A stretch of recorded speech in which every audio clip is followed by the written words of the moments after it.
ETV YouTube channels లో మీ వ్యాపార ప్రకటనల కోసం ఈ నంబర్కి కాల్ చేయండి.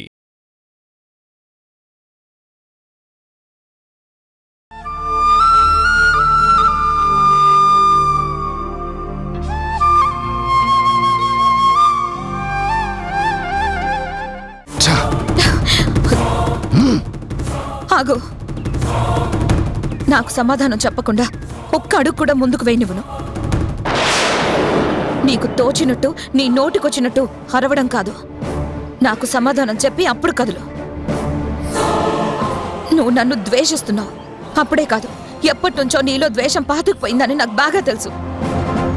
కానీ ఇప్పుడు మావయ్య వెళ్ళిపోవడానికి నేనే కారణం ఎలా అయ్యానో చెప్పి వెళ్ళు. నిన్న రాత్రి నువ్వు ఆయనకి వినిపించేలా నాతో గొడవ పడ్డావు. నన్ను రెచ్చగొట్టి వారించి నాన్న హర్ట్ అయ్యేలా చేశావు. అందుకే ఆయన లెటర్లో నా కోసం బలవంతంగా కలవడం కాదు అని క్లియర్గా రాశారు. చాలా చాలా ఈ సమాధానం. నువ్వు నిందలేస్తే అవి నిజమైపోతాయా? నీకు నువ్వు ఊహించుకుంటే దానికి నేనెలా కారణమవుతాను? ఆయన వెళ్ళిపోయింది నిన్నటి విషయం గురించి అస్సలు కాదు. అది నీకు అర్థం కాకపోవడం అది నీ దురదృష్టం. తిన్నగా ఆలోచించడం రాని నీ మూర్ఖత్వం. ఆ రోజైనా ఈ రోజైనా ఆయన వెళ్ళడానికి కారణం వేరు. Shut up. నాన్నని నాకు కాకుండా చేసింది నువ్వే నువ్వే నువ్వే. ఇదే నీ దగ్గరున్న లోపం. మారవుగునా, నువ్వు మారవు. మారడం నీ వల్ల కాని పని. నీకంటే ఆ బండరాయినాయో. అసలు ఎదుటి వాళ్ళ సంజయ్షి కూడా వినకుండా వినిపించుకోకుండా బ్లేమ్ చేయడంలో నీకు నువ్వే సాటి. నిన్ను చూస్తే జాలిపడాలో ఏడవాలో తిట్టుకోవాలో నాకు అర్థం కావడం లేదు. ఏదో ఒక పద్యం ఉంది, తిరిగి కుందేటి కొమ్ము సాధించచ్చు కానీ మూర్ఖుల మనసు మార్చలేము అనే పద్యం. అది గుర్తొస్తుంది నిన్ను చూస్తుంటే. అరవద్దు, అరిపించద్దు. నాకు నోరుంది, దానికి వాల్యూమ్ ఉంది. హెసిటేట్ చేయడం, ఇరిటేట్ చేయడం నీకు అలవాటు. నాకు సంస్కారం ఉంది. వదినా వదినా వదినా వదినా please. Ray Guna, ray Guna.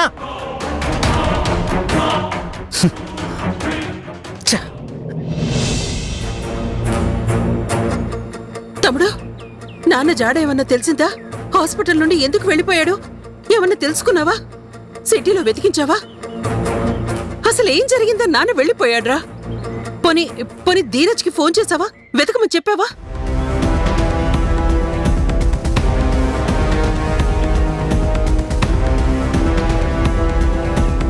అతయ్య please, నువ్వు ఎమోషనల్ అయ్యి నాన్నని ఇంకా ఎమోషనల్ స్ట్రెస్కి గురి చేయకు. ముందు నాన్నని కాస్త రిలాక్స్ అవని.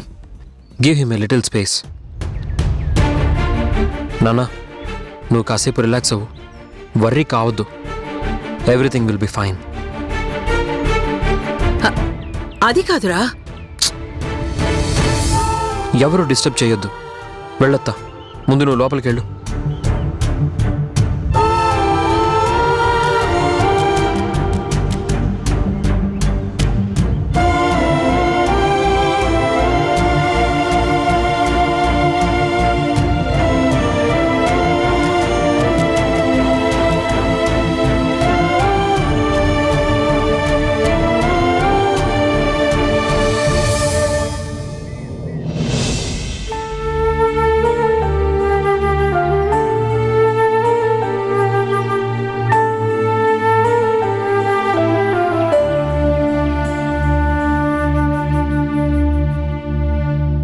నాన్నా, అసలు ఏమైంది తాతయ్యకి?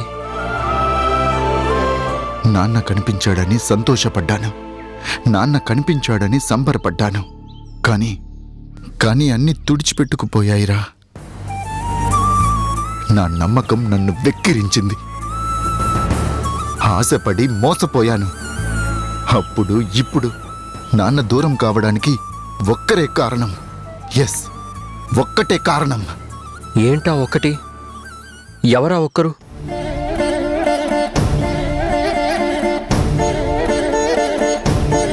నేనేరా, నేనే. నన్ను నేను మోసం చేసుకున్నాను. నాకు నేనే ద్రోహం చేసుకున్నాను. ఫ్రస్ట్రేట్ అవ్వకండి నాన్న. తాతయ్య కారణం చెప్పలేదు. ఎందుకలా? మీకు మీరే అన్వయించుకుంటారు. రీజనింగ్ అయ్యాక డెసిషన్కి రావాలి, కానీ డెసిషన్కి వచ్చాక రీజనింగ్స్ అనవసరం. నీకు తెలియదురా. పోనీ మీకు తెలిసిందేంటో చెప్పండి. డిసిషన్ కాదురా, నా అంతరాత్మ డిసైడ్ చేసి చెప్తుంది. ఏమని? నన్ను వెతుక్కుంటూ బ్యాడ్ లక్ నన్ను వెంటాడుతుంది అని. అదేదో అంటారే, గాలి, ధూళి, దయ్యం అని నాకు తెలియకుండా నన్ను ఆవహించినట్టుంది. నాకు కనపడకుండా నా చుట్టూ తిరుగుతుందనుకుంటాను. నాన్నకి కనపడి భయపడి వెళ్ళిపోయి ఉంటారు. నానా, మీరు చదువుకున్నారు, పైగా సర్జన్. మీరు మాట్లాడాల్సిన మాటలేనా ఇవి? ఎలా మాట్లాడమంటావురా? దుఃఖం దుఃఖం దిగమింగుకోలేకపోతున్నా. దురదృష్టాన్ని తిట్టుకోకూడదా? కర్మ విధి అనుకున్నా తప్పేనా? అదృష్టం, దురదృష్టం, జాతకం, శకునాలు, ఆత్మలు, దెయ్యాలు అని మీలాంటి వాళ్ళు మాట్లాడే మాటలు కాదు నాన్న. అలాంటి పిచ్చి నమ్మకాల్ని నమ్మితే ఎలా నాన్నా? నమ్మాల్సి వస్తుంది. అప్పుడు వెళ్ళడానికి ఇప్పుడు వెళ్ళడానికి ఆ దయ్యమే కారణం. చూడండి నాన్న, అప్పుడు వెళ్ళిన తాతయ్య తనకి తానే తిరిగొచ్చారు. ప్రాణంగా చూసుకొని ప్రాణం నిలబెట్టారు. మీ తప్పేముంది చెప్పండి? ఉందిరా, ఉంది. నాన్న నా నుంచి దూరంగా వెళ్ళడానికి నా వెంట తిరుగుతుంది అన్నానే, అదే. అది దగ్గరైన ప్రతిసారి నాన్న నాకు దూరం అవుతున్నారు. నేను చూడలేని వికృత రూపాన్ని నాన్న చూస్తున్నారు.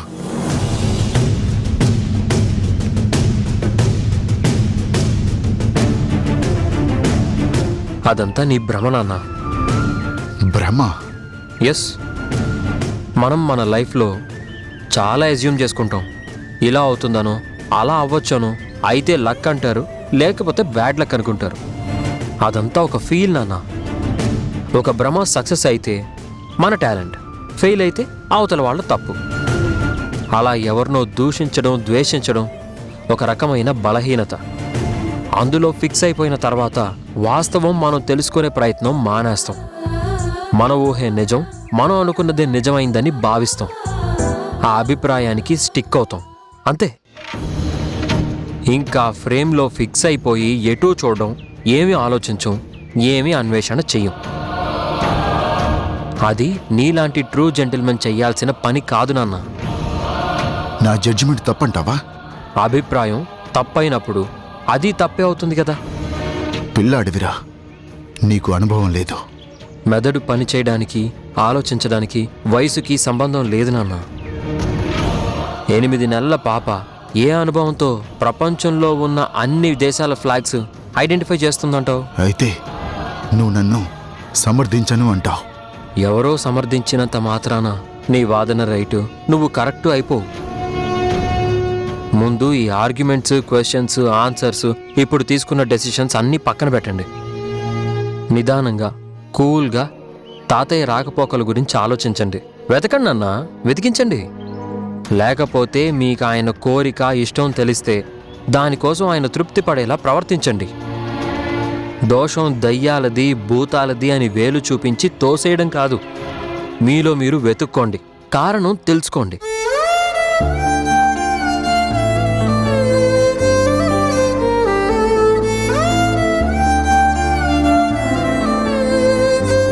చాలా ఎదిగిపోయావురా. కాలం ఆగదు కదా నాన్న. నేనన్నది వేరు.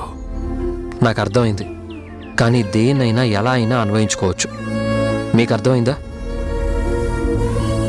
అందుకే నాన్న, అపోహ పడ్డం కన్నా అర్థం వెతికే ప్రయత్నం మంచిది. ఒకవేళ మీరు తాతయ్యకి నచ్చట్లేదేమో. ఎప్పుడైనా ఈ విషయం గురించి ఆలోచించారా? ఏం మాట్లాడుతున్నావురా? ప్రాణం కన్నా ఎక్కువగా నేను నాన్నను ప్రేమిస్తున్నాను. నాన్న కూడా నన్ను ప్రేమిస్తున్నారు. నాన్న, నేను మీ గుండెల మీద తల పెట్టుకుంటే నాకు ఆ చప్పుళ్లలో హరి హరి అని వినిపిస్తూ ఉంటుంది, అవునా? అవును.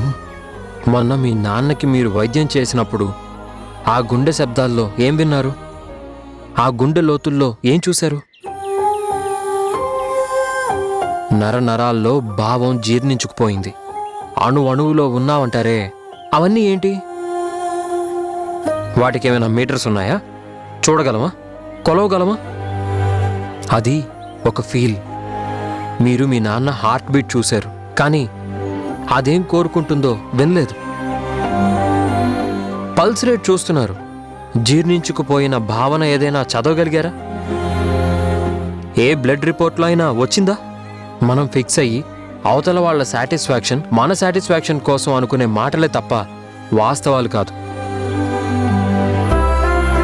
తరుణ్, నీ మాటలు నన్ను కన్ఫ్యూజ్ చేస్తున్నాయి.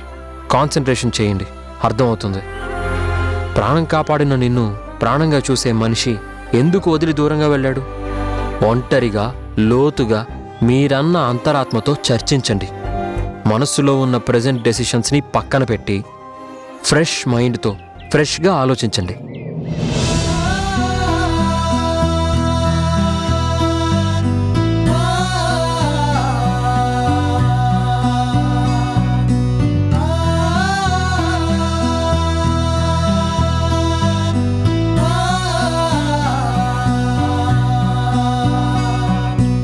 అమ్మతో ఇలాగే తాతయ్య వెళ్ళిపోవడానికి కారణం నువ్వే అని ఉంటాడు. పాపం అమ్మ ఎంత బాధపడుతుందో.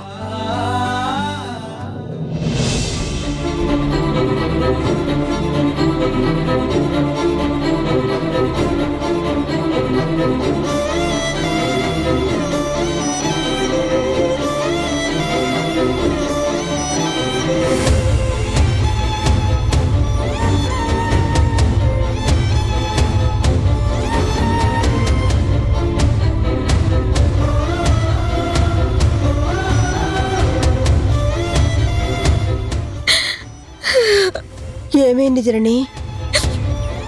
ఏం కాలేదు. ఏమైందో చెప్పమంటే ఏం కాలేదంటావేంటి?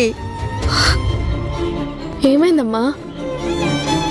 హాస్పిటల్లో జాయిన్ చేసిన పెద్ద మనిషి ట్రీట్మెంట్ తర్వాత కోలుకున్నారు అనుకుంటే ఆయనకేమైంది? చెప్ప పెట్టకుండా ఎటో వెళ్ళిపోయారమ్మా.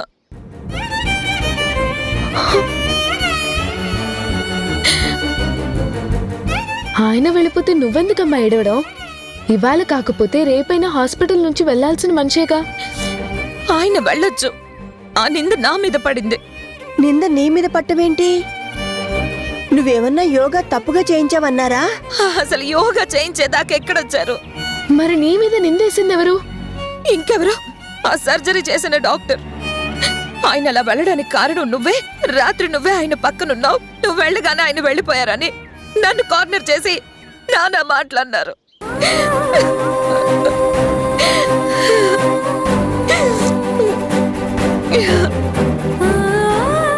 ఊరుకో అమ్మా, నిందే కానీ నిజం కాదు కదా. అయినా వాళ్ళేదో అన్నారని నువ్వు ఏడవడం ఏంటి? నిజం ఇవాళ కాకపోతే రేపైనా బయటపడుతుంది కదా. ఆ పేషెంట్ వాళ్ళ హాస్పిటల్ నుంచి వెళ్ళిపోయాడు. అది చూసుకోవడం వాళ్ళ రెస్పాన్సిబిలిటీ. నీ యోగా బ్లాక్కి వచ్చి వెళ్తే దానికి నువ్వు కారణం అవుతావు, కానీ నిన్ను కారణం చేసి వాళ్ళు మాట్లాడడం ఏంటి? నువ్వు కారణం కానప్పుడు పారిపోయి రావడం, ఏడవడం కాదమ్మా చేయాల్సింది. మరి తిరగబడాలి. నిజమేంటో తెలిసేలాగా నిగ్గదీయాలి. నీ వయసు గురించి, హోదా గురించి, ఆస్తి గురించి, అంతస్తుల గురించి నువ్వు ఆలోచించకూడదమ్మా. స్ట్రైట్ గా ప్రశ్నించడమే. అయినా నువ్వు బిజినెస్ పార్ట్నర్వే గాని వాళ్ళ ఎంప్లాయీవి కాదు కదా. వాళ్ళకి నీకు ఏ సంబంధం లేదు. ఏ రీజన్తో నిన్ను కార్నర్ చేస్తున్నారో ఎవిడెన్స్ ఏంటని వాదించాలి. నువ్వు యోగా టీచర్వే, పైగా ఆత్మస్థైర్యం, న్యాయబద్ధమైన విషయం గురించి ఎవరినైనా ఎదిరించగలిగే ధైర్యం ఉన్నదానివి. వాళ్ళేదో అన్నారని బోరున ఏడవడం కాదు, ఇలా మౌనంగా భరించటం కాదు. మధు చెప్పినట్టుగా యుద్ధం చేయడమే ధర్మం. నువ్వు నిలదీస్తే వాళ్ళు భయపడాలి, కానీ నువ్వు ఏడవడం ఏంటమ్మా? రియలైజ్ కావాల్సింది వాళ్ళు, రియలైజేషన్ తేవాల్సింది నువ్వు. ఫ్యాక్ట్ కోసం ఫైట్ చేయడం తప్పు కాదు. ఇలా పారిపోయి వస్తే నిందే నిజమవుతుంది. కాలం కన్నా వేగంగా అది జనాల్లోకి వెళ్తుంది. చిన్న పిల్ల ఎంత ధైర్యంగా చెప్తుందో చూడు. ఏళ్ల తరబడి కష్టాలతో పోరాడిందానివి. ఎన్నడూ ఇలా కన్నీళ్లు పెట్టుకోలేదే. దుఃఖం నువ్వు దిగమింగితే, మౌనంగా భరిస్తే నిజం కూడా దుఃఖంతో పాటు అడుగున పడిపోతుంది. అసలు నీ ధైర్యం అంతా ఏమైందమ్మా? నువ్వు ఏడవడం ఏంటి? నేను బాధపడితే ధైర్యం చెప్పి ఓదార్చేదానివి. నీకు నేను ధైర్యం చెప్పాల్సి వస్తుంది. లేచి ఫ్రెష్ అయ్యిరా. ఈ లోపు నేను టీ పెట్టుకొస్తా.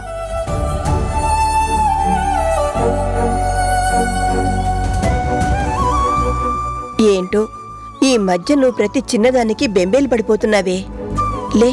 లేచి మొహం కడుక్కో.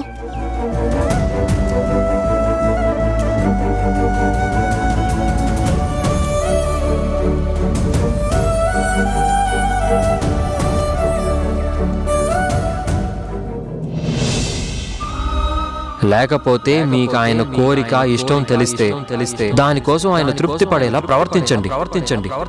నా కోసం మీరు బలవంతంగా బతకటం కాదు, అర్థం చేసుకుని ఇష్టంగా కలవాలి. అప్పుడు మీరు పిలిచే పని లేదు, నేనే వస్తాను. మీరిద్దరూ పోట్లాడుకోవటం ఆపి మాట్లాడుకోవటం ఎప్పుడు మొదలు పెడతారు? నాకు సమాధానం చెప్పకుండా ఒక్క అడుగు కూడా ముందుకు వేయనివ్వను. ఆ రోజైనా ఈ రోజైనా ఆయన వెళ్ళడానికి కారణం వేరు. అర్థం వెతికే ప్రయత్నం మంచిది. ఒకవేళ మీరు తాతయ్యకి నచ్చట్లేదేమో.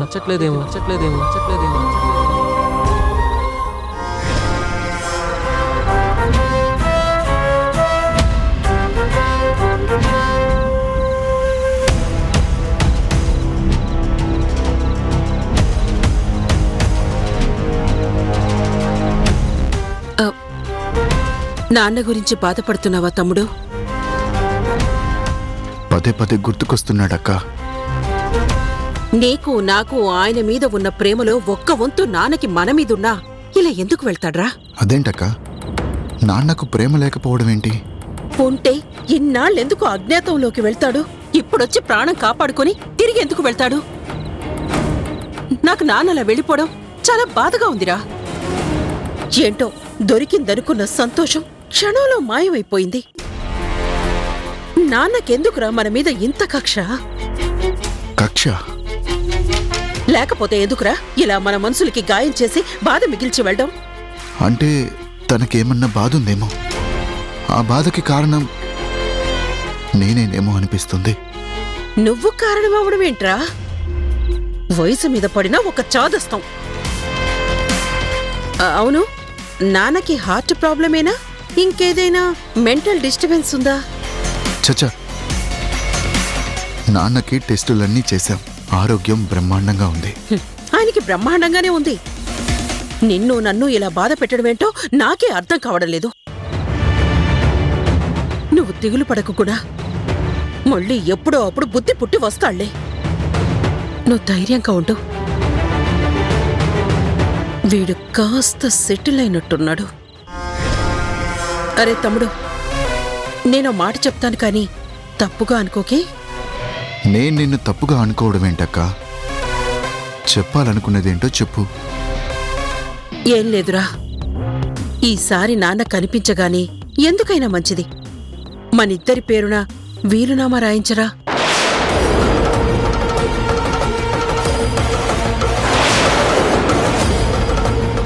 ఏం మాట్లాడుతున్నావక్క?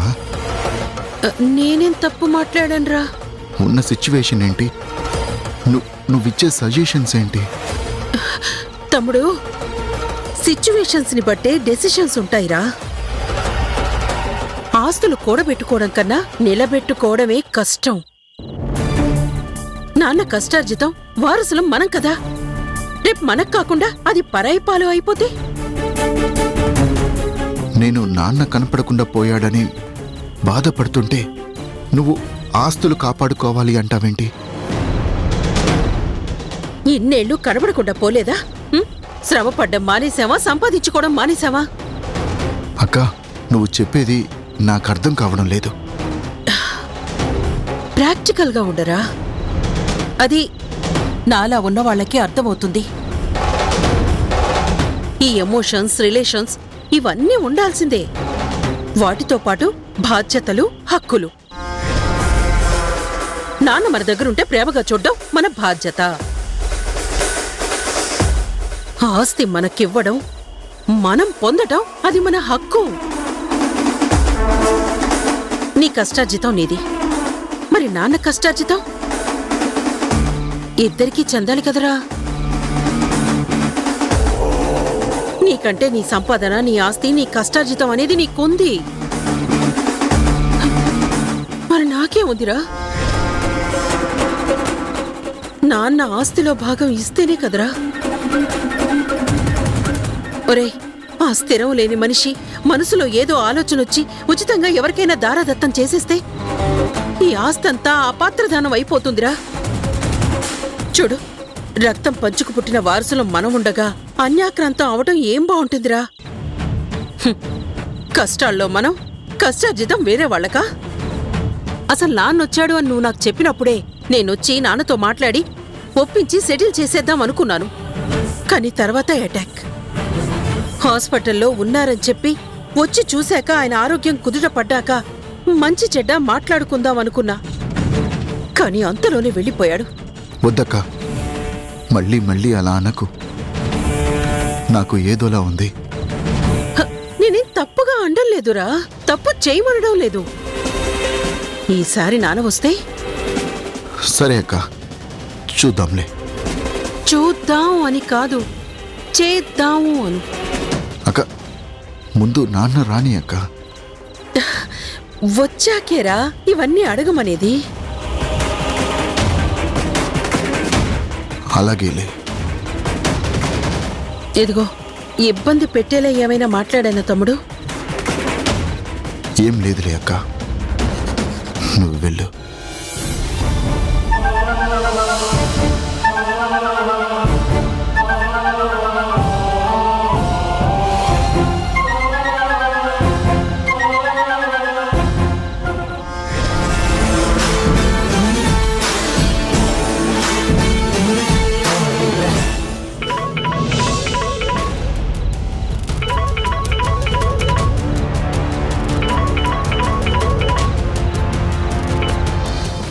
వదినా, నేను అగ్రిమెంట్ క్యాన్సిల్ చేసుకుంటున్నాను. దానికి కావాల్సిన పేపర్స్ రెడీ చేయి.